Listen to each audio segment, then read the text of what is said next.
Today's episode is sponsored by a new online bookstore, IndieLector.store, is unlike any other. IndieLector.store offers great prices from top indie authors and supports authors at the same time by paying them more for their books. IndieLector.store has a readers club that gives you free books and special deals. Watch the IndieLector.store continue to grow before it opens in the fall of 2019 at IndieLector.store. Experience new voices in Latin American fiction. The world-renowned Hay Festival has partnered with the Wow Detectives bookstore to bring some of the most interesting young voices in Latin American literature to Dallas. This day of bilingual events features stars of the festival's Bogota 39 selection of emerging Latin American writers, all under the age of 39. Join us, meet the authors, and celebrate. Saturday, September 8th, 2018, at the Wow Detectives bookstore, bar, and venue, from 3 p.m. to 11 p.m. For more information, check out their website at www.thewowdetectives.com. And now, on to the show. My name is Darran M. Handshaw, and the name of my book is The Engineer, The Chronicles of Actaeon Story. We are born in the shadow of fading memories and fallen dreams, living our days within the decaying bones of an age long gone. When the engineer Actaeon arrives at Pyramid in the heart of redemption, nothing goes according to plan. Mysterious raiders pursue him relentlessly across the shattered remains of the ancient metropolis, and the leaders of his homeland pay no heed to his ambitious ideas. Meanwhile, deep beneath Pyramid, a deadly creature stirs, and when Actaeon meets a skilled young Knight Arbiter with brilliant blue eyes, he starts down a path he could never have imagined. The vast fallen city of the ancients is home to a new people who face the constant struggle to find resources needed to survive in the dangerous ruins. For the engineer, however, redemption is a treasure trove of technology, opportunity, and answers. But his unique skills make him a target for those who would use his talents to achieve their own dreams of power and control. In his endless quest for truth, will Actaeon discover the fallen city's greatest secrets? Or will he share the same fate as the ancients of whom nothing remains but a whisper? One thing is certain. In redemption, everything comes with a cost.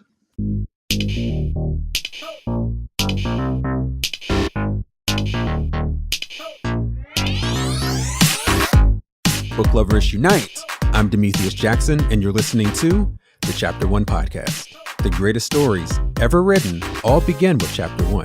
In each episode, our guest authors will share their first chapters with you.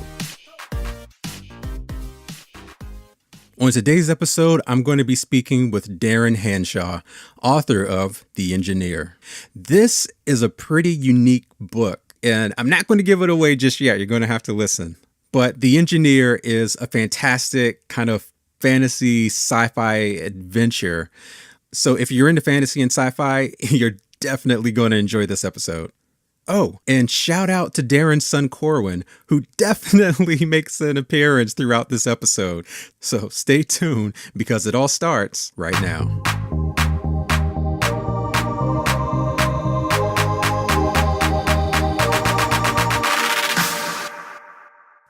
'87 AR, the 47th day of arrival. Prologue, the escape. The engineer eluded them for hours as he fled across the ruins, but in the end, they captured him. Surrounded, Actaeon knelt upon a large moss-covered tile and lowered his polished recurved bow gently to the ground before him. Then he raised his hands into the air in a gesture of surrender. "Gentlemen," he addressed them with cheerful confidence, "it appears we have had a misunderstanding." Through the lenses of his goggles, Actaeon studied his three remaining pursuers as they closed in on him. The sunlight reflected off their clean-shaven pates, and their expressionless faces were each divided into 4 quadrants by a sharp black cross. They wore boiled leather armor and carried blades fashioned from sharpened shards of debris. One carried a short bow. All of them ignored his friendly greeting. "If there is something that you wish to discuss, a proposal perhaps, I would be more than willing to." Actaeon's words were cut off abruptly as one of the cross-faced raiders lowered his bow and kicked him in the stomach, causing him to double over onto his side. The recurved bow he had set on the ground so carefully was kicked unceremoniously aside to be collected by another raider. That same raider also took the time to work Actaeon's halberd free from the body of one of their less fortunate comrades. "Careful with that bow. It is not designed for such abuse," said Actaeon, earning himself another kick that knocked the wind from him. He grimaced and rolled onto his back, where he gazed up at the raider who had kicked him. He was rewarded with a face full of sunlight instead and pulled his goggles down over his eyes to block some of the rays. Just as the engineer had begun to catch his breath, he was hauled to his feet by the raider that had kicked him. Actaeon took the opportunity to study his captor's face for any insight. He found there only dull eyes, devoid of all emotion. Without words, the raider pointed north, where the ruins stretched out to disappear over the horizon in a turbulent mess of shattered structures and overgrown debris fields. "You must mean to communicate your desire for me to walk in that direction," Actaeon responded, as though it were up for discussion. "You would, of course, be welcome to join me heading south towards Pyramid. That is, if you would be willing to reconsider." He was rewarded with a smack to the back of his head. Actaeon grinned at the raider behind him. "I will take that as the implied negative that it would appear to be." He led the way along then, and the three silent raiders followed him closely, letting him choose the path northward. For hours they wound through the treacherous ruins of the northern boneyards, not pausing for rest. Their path took them past ancient flickering luminaries and conduits arcing dangerously with blue tendrils of lightning. They climbed over mountains of scree and archaic rubble, up slides of debris from old collapsed structures and through the framework of buildings that had fallen to pieces long before any of the current inhabitants of the city had arrived. Thorny bushes poked through the wreckage, and flowering creepers wound their way through ancient structural supports and tangled wires, soaking up every available inch of sunlight-soaked real estate to feed persistent roots in soil far below the degraded remains of a society lost. Nobody knew what had happened to the civilization that had once flourished there. When people arrived in the ruined city that had eventually come to be known as their redemption, there was no sign of those that had lived there before. Nothing but ghosts and the discarded remnants of technology, dangerous and unknown. All had disappeared suddenly, leaving their once great city to fall to ruin. Actaeon had his theories about what happened. The ancients had left behind evidence aplenty to help answer the great unknown mystery of redemption. It was one of the reasons that, for the second time in his 25 years, Actaeon had left the safety of his home in southern Redemption, a hold in Raydell known as Shore, to explore the ruins of the city. The other reason was the fact that nothing else remained there for him. The young engineer was 19 when he returned home after his first 3-year excursion into the ruins of Redemption, only to find that his father had been killed in battle and his mother was deathly ill. He'd studied with every anatomist and herbalist he could find, looking for a cure to her ailment, a disease called rogue's bane, where the joints would swell and cause tremendous pain. Every case that he had researched, he found the same outcome. The lungs would slowly fill with fluid, and within a season or two, the victim would essentially drown. Actaeon had even gone to the gates of travail, after hearing from one healer that they had seen a man be cured by the Loresworn there. Despite his heartfelt request for the knowledge to save his mother's life, they had turned him away. As a child, he had thought to join the ranks of the Loresworn one day, to study the relics of the ancients and unlock the keys to their technology with them. But the Loresworn kept such artifacts and the knowledge they gleaned from them to themselves. They were protecting people, they said. It was the opposite of everything that Actaeon believed. Given the chance, he'd share the truth of that knowledge with the world for the betterment of all. His mother fought a long battle with the rogue's bane at Actaeon's behest to give him time to search for a cure, but she eventually succumbed to the illness, leaving Actaeon alone and heartbroken. He gave up his studies of healing and started a metal casting business. He took orders from across shore and even traveled as far as Lakehold on occasion to make some part or another for a lord or lady of the Raydell Dominion. The metalwork occupied him for several years. It wasn't enough for him, though. It didn't answer any of the big questions. Once he'd earned enough money to fund another expedition, he ventured out into the ruins of Redemption again. This time, his ultimate destination was the Pyramid of the Sun. There he would make sure his plans came together. One of the raiders gave Actaeon a shove, interrupting his thoughts. By Actaeon's reckoning, they were headed northwest toward Craters, a region in the Shirin Dominion. He frowned at the thought. The people there liked to solve problems and disputes in all matters political with the edge of a sword or the strike of a fist, not a technique of which he was fond. The Charon Dominion was also the one dominion that permitted slavery. Actaeon had heard the stories of the slavers that would wander the unclaimed regions of redemption, looking for people to capture and sell to the Churnians. He wondered if these cross-faced raiders were slavers. That would explain why they went to such extremes to capture him alive instead of killing him. Still, they had just lost one of their men during the process, and that just didn't seem worth the capture of a single slave. No, these men were after something different. The moment came nearly 5 hours into the trek. The raiders were getting tired. Actaeon heard them stumble several times on the debris as they followed his carefully selected path toward craters. When he came out of the winding path between two foundation walls, he spotted exactly what he had been looking for. Before them, a rubble pile sloped upward at a dramatic angle in every direction. To the left and right, the ascent looked feasible, but straight ahead was one of those areas he'd learned about the difficult way. The incline ramped up to a steep, unstable angle. The engineers started up in that direction, and the raiders followed him unaware. Actaeon set a strong pace for the climb, hoping to push the raiders to the limit. As he neared the top, he spotted what he had seen earlier, a large bar protruding from the side of the rubble pile. He paused and looked down at the raiders below. They were breathing hard and struggled to catch up with him. They had yet to realize their mistake. Once he reached the bar, he placed his scuffed leather boot at the exposed end of the bar and stepped up onto it, throwing his full weight behind it. Just as he had hoped, the bar acted like a lever and shifted. Below him, he heard rubble breaking loose from the steep incline. He gave the lever one last shove before he leapt clear of the debris slide he had started. He scrambled to pull himself up the rest of the pile toward the summit, as the ruined fragments below destabilized rapidly in a roaring tumult and a cloud of dust. He heard their cries of alarm and grinned at the thought that this is what it took to get them to finally speak. The thought was interrupted rather suddenly, however, as the debris beneath him began to lose cohesion and slide down the pile as well. Actaeon's heart pounded hard in his chest as he scrambled upward desperately, while the ground came loose beneath him and threatened to catch him in the debris slide. With a great effort, he reached the top of the pile and rolled away until he began rolling down another slope. He stopped and scrambled back up to the summit to look down at his captors. The engineer surveyed the scene through the scratched lenses of his goggles. Once the dust settled, two of the raiders were nowhere to be found. The third, the one that had kicked him, struggled to pull free. His legs trapped beneath two large beams that had rolled down atop him. Actaeon pulled himself to his feet and maneuvered carefully down the incline toward the survivor. He had a few questions for his former captor. When the last cross-faced raider noticed the engineer's approach, his eyes went wide. He dug down into the rubble with both hands, shredding them on sharp fragments in the process as he searched for his weapon.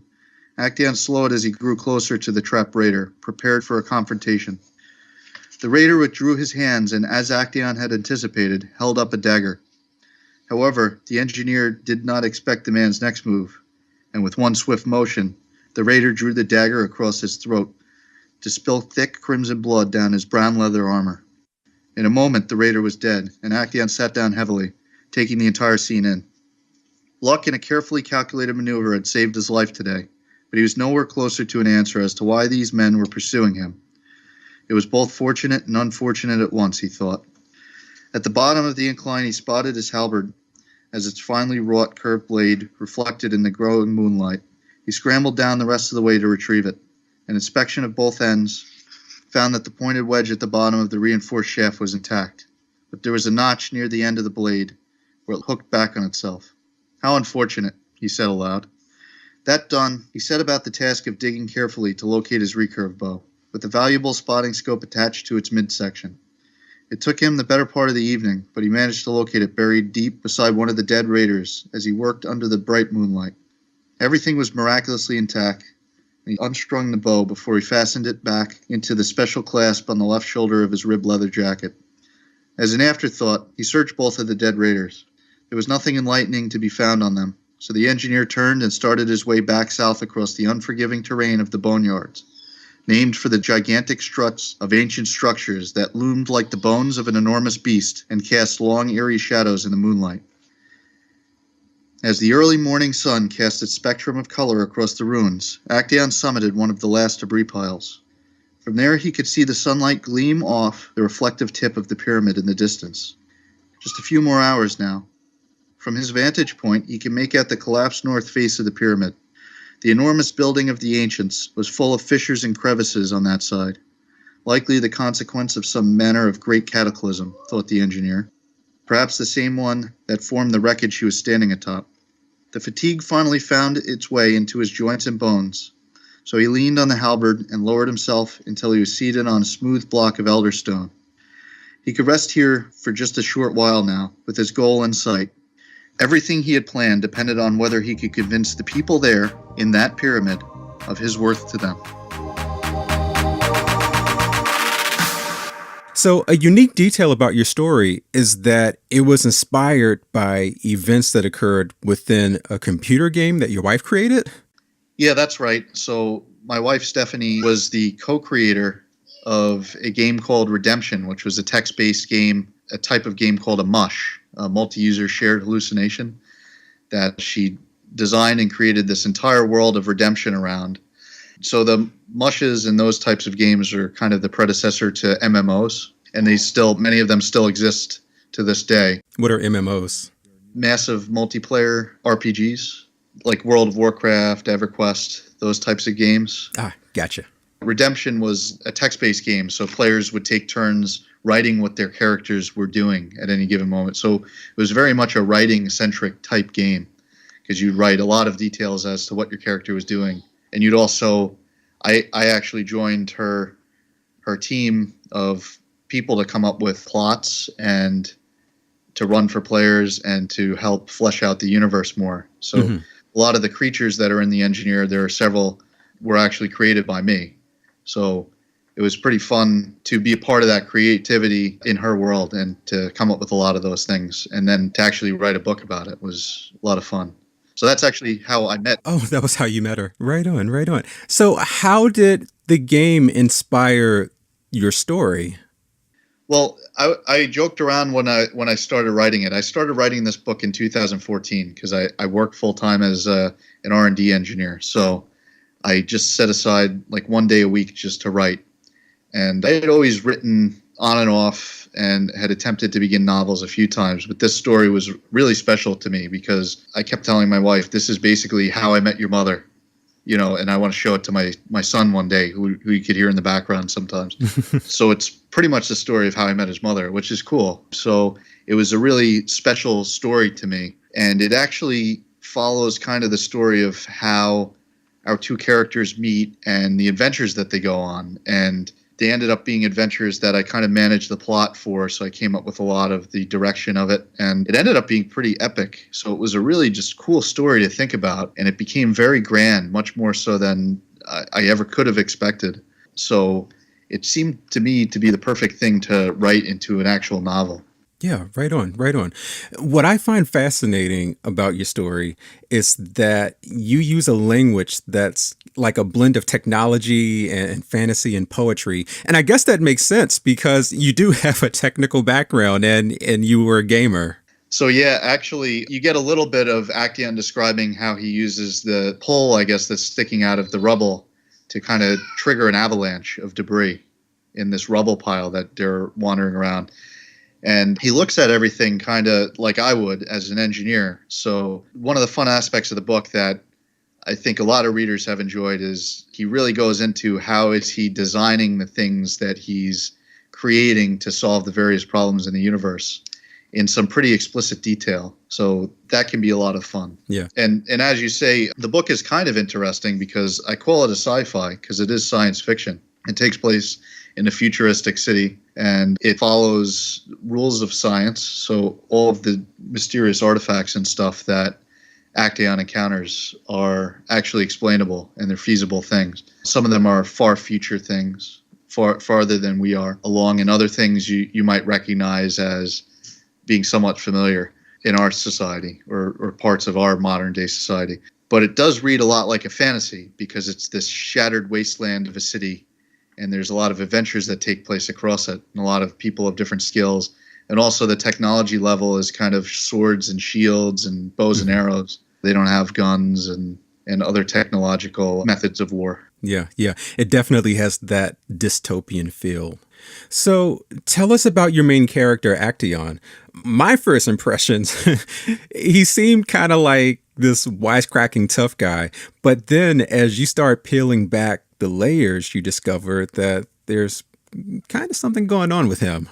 So Actaeon's a bit of a, I guess he's kind of the eccentric inventor. He's very confident, and he's always kind of looking for humor. He's looking for amusement with things, and a lot of people don't get his humor. Sometimes the readers too don't get his humor, but that's okay. One thing he's not a very good fighter. So he ends up surrendering in the beginning of the prologue to these raiders that are pursuing him because he knows he's not going to be able to fight him off. That's it was one of the fun things to write about that character, because a lot of fantasy and sci-fi adventures kind of follow a character that can hack and slash their way out of problems or pull out a blaster and blow their enemies away. But Actaeon isn't as skilled. He's somewhat skilled, and you could tell because he managed to kill one of his pursuers. But there's no way he's taken on a group of people with just weapons and normal means of war. So you kind of see he's always looking for different ways to deal with things. You know, in that case, he figured out, I can trigger a collapse and let the collapse take care of these guys. So in a sense, he engineers himself out of these situations, which I guess is why he's called the engineer. Exactly. And so the prologue scene kind of gives a hint of that, but then throughout the rest of the story, he encounters some problems that actually require him to design and build things to solve the issues. In some cases, in other cases, he's kind of given a lot of challenges that are more immediate. He doesn't have time to necessarily craft something complex. He needs to just use what's around him. So he ends up being very much like MacGyver in that way, because bad guys will do something bad to him and he'll have to react very quickly, or else him and his friends will die. So that was a lot of fun as a writer, to come up with those things very quickly and try to figure out how could he use the things around him in a believable way. And one of the ways he does find his way out of a lot of situations is he's kind of like a walking pocket knife, which is fun. So I gave him a list of equipment that he had, and everything that he has serves multiple functions. Like he talks about his halberd, which is a typical polearm used for fighting, but it also has a hooked blade, so he could grab things from a distance and bring them closer. It's got a wedge at the bottom, so he could use it as a giant lever to move something. So everything that he carries with him is kind of thought out in that way, where it gives him more than one benefit. Okay, right on. What's so significant about Pyramid, and what exactly does he intend to do while he's there? So Redemption, to give you a little bit of background on the world, Redemption is this big futuristic ruined city. You could imagine something the size of Manhattan and maybe, the 5 boroughs around it. It's a tremendous city, and it's been pretty badly destroyed. There are many intact buildings. Pyramid is one of them, Pyramid of the Sun. And there are some others sprouted here and there throughout the ruins, some in various states of disrepair. Some of them are still pretty much intact. Pyramid, as you heard when I read the prologue, is fairly intact, but the northern face of it got pretty badly ruined by some cataclysm, as Actaeon puts it. I guess the history of the city is the people who used to live there, called the Ancients, and that's what the people that live there now call them. They disappeared without a trace, and nobody knows what happened to them. There were no bodies left behind. There was no remnants of what happened. So they don't know how long they've been gone. It's either been hundreds or thousands of years. But at some point, portals opened up, and the people that live there now spilled forth with no real memory of where they came from into this ruined city. And the people that got transported there somehow started to form kind of their own societies, which they called dominions. So the dominions ended up becoming nation states that were trying to eke out an existence in the safety of the city. So to get back to your question, Pyramid of the Sun is the political center of Redemption. So it's a neutral building where all of the dominions can come together, kind of like a United Nations, I guess.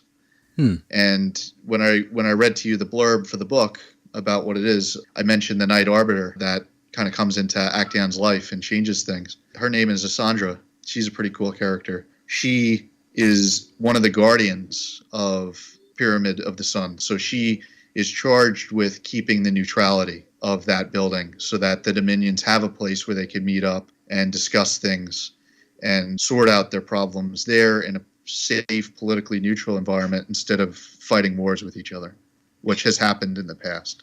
Because the people that arrived there arrived about 80 to 90 years before the story begins. In regards to the original game, Redemption, how did you decide what aspects to keep for your own story? Well, I had permission from Stephanie and her co-creator, Simon Svensson, to write the story in Redemption. So I tried to stay pretty true to it, as true as I could.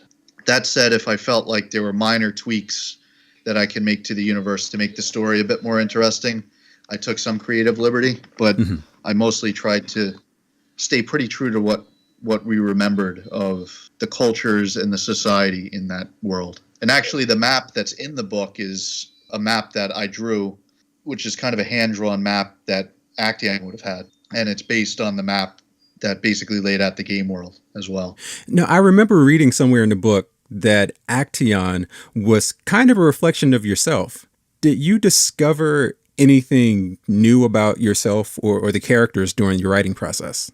So certain aspects of the character was certainly me, and the same with my wife's character, who was, as you might guess, Asandra. So they're certainly based on some aspects of us, and some aspects were very different. So Actaeon is an engineer like I am. He's got a fairly good sense of humor, which I would say. One of the things with Actaeon is he's very verbose. He talks a lot, and that was kind of my way of poking fun at myself. So I take it to a little bit of an extreme with Actaeon, where his friends are even telling him, like, okay, enough. You've beaten that to death. Like, stop talking about it and get to the point. So that's kind of fun to write about during the story, to poke fun at oneself.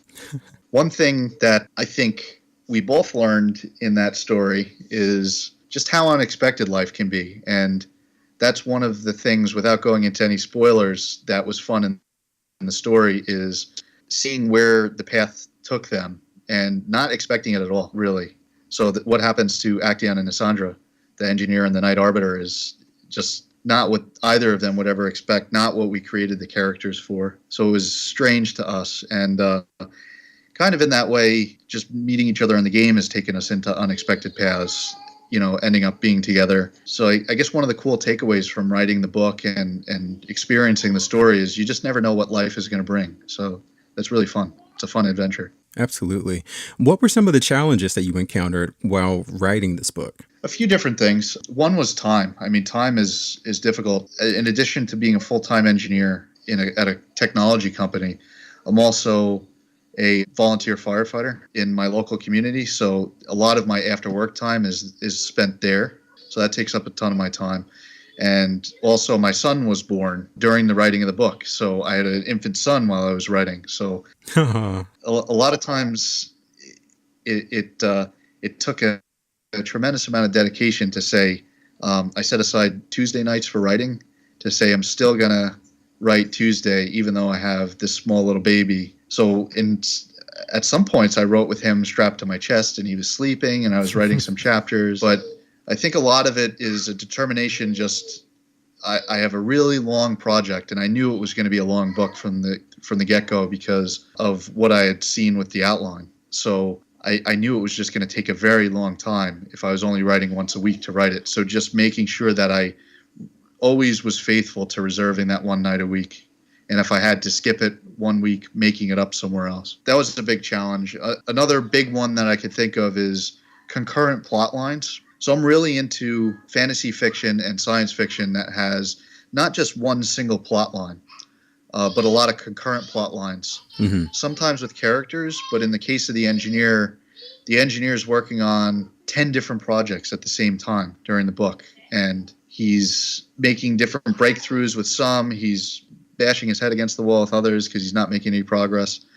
So it's kind of fun and very realistic, I think, to write about all of those concurrent things going on at the same time, because it really mirrors real life. But it was very difficult to keep track of. So just trying to outline that and make sure that I don't skip ahead too far or forget that he was at a certain point was important. So I actually had the whole outline written, and then I had different plot threads in different colors just so I didn't get confused. That's a good way to keep organized. On a side note, have you ever used a writing program, I think called Scrivener? No, I've heard about it. I didn't use it. I ended up using OpenOffice, and I just had kind of reference files, open on different screens on my computer. Yeah, that's how I write as well. I just use basically plain text document, but I've been hearing a lot of things about Scrivener, but I don't know anyone who actually uses it on a regular basis. So I was just curious. Yeah, I haven't used it. I guess one thing that would keep me from using it is licensing it and not having it available on different devices, because one way that I was able to kind of stay true to writing regularly is I use Dropbox to store my files, and then I could log into it from any computer that I want and continue writing, which is a big help. Definitely. I use all of my Apple devices in a similar way. Yeah. Okay. I really only have one other question for you. What advice would you give to new writers, or even to yourself, if you could go back to the beginning? Back to the beginning is tough, but to give to new writers, I get a lot of people that they've heard I published a book, and they say, oh, I have a book idea. And I tell all of them, set time aside to write. I sat on book ideas myself for 10 or more years, and I never got anything done until I said, hey, I'm going to sit down and write this. Even if it's a little bit hazy about what you're going to write and you're not sure when it's going to begin or end or what the ending is going to be, setting that time aside to write consistently is going to make you a novelist. And as you know, and if you don't set that time aside, it's just never going to happen. And it could be, if you have a busy life, it could be just one night a week. I did it. It took me 3 years, but I did it. Yes. So let's see, if I was to go back in time and tell myself something. So my wife was one of my best editors. She was very good at picking out grammatical errors. She's big on proper use of commas. I would probably make a cheat sheet for myself, and I'd go back in time and learn it. I'd give it to myself in 2014 when I started writing this, and learn those things, and it would have saved me a boatload of time editing. The cool thing about writing your first novel, and I'd recommend to everyone, even if you get a professional editor later, is when you write your first novel, you're going to be a better writer by the end of the novel. So when you go back to read the beginning, it's not going to be anywhere near as good or as tightly written as the end. I'd recommend to everyone, go back and edit the thing. And the amount that you learn through just editing is tremendous. So by the next time you go back and start a novel, you're going to be a much better writer. Yeah, that is the truth, seriously. And that's actually a writing secret that a lot of authors don't talk about. You do evolve as you write your book. And it is essential sometimes to go back and rewrite your beginning because you want the book to be consistent.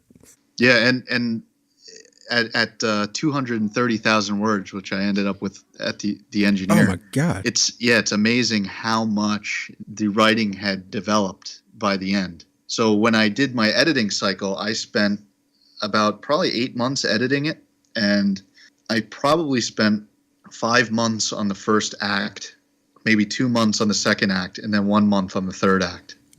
Just to give you an idea. So most of my time was spent in the beginning, just tightening up the prose, fixing the comma errors, and just making it as good as the end, which was tough.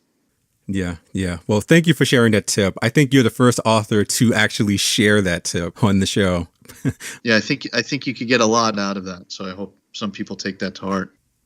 Well, Darran, it was a pleasure talking to you. Thanks so much for being on the show today. Well, thanks so much for having me. I really appreciate it. Where can readers go to learn more about you and your books? Probably the best place is my author website, I would say. So it's amazon.com/author/engineer. It's pretty simple.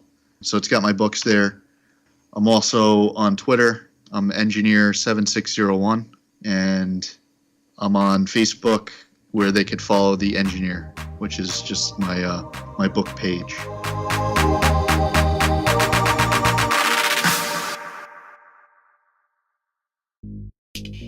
And with that, we're going to wrap up another episode. Thanks again to Darran Handshaw and to Corwin in the background. If you have a question for him or for me, or you know an author who you think would be a good fit for the show, let me know.